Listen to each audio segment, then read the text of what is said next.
சீர்காழி அருகே அனுமதியின்றி மணல் எடுத்து செல்ல முயன்ற லாரி மற்றும் ஜேசிபி இயந்திரம் பறிமுதல். மயிலாடுதுறை மாவட்டம் சீர்காழி அருகே கொண்டாத்தூர் பகுதியில் தனியார் இடத்தில் அனுமதியின்றி சவுடு மணல் எடுத்து செல்வதாக போலீசாருக்கு ரகசிய தகவல் கிடைத்தது. அதன்படி தனிப்படை காவல் உதவி ஆய்வாளர் மணிகண்டன், கணேஷ் மற்றும் போலீசார் சம்பவ இடத்திற்கு விரைந்து சென்றனர். அங்கு அனுமதியின்றி மணல் ஏற்றிக் கொண்டிருந்த வாகனங்களை சுற்றி வளைத்தனர்.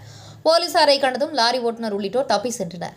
மணலுடன் நின்ற லாரியையும் மணல் ஏற்ற பயன்படுத்தப்பட்ட ஜேசிபி இயந்திரத்தையும் பறிமுதல் செய்து காவல் நிலையத்திற்கு கொண்டு சென்றனர்.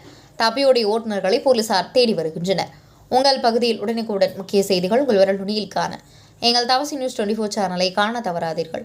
உங்கள் சீர்காழி செய்தியாளர் சாமி பத்மநாபனுடன் உங்கள் தவசி ரமேஷ்.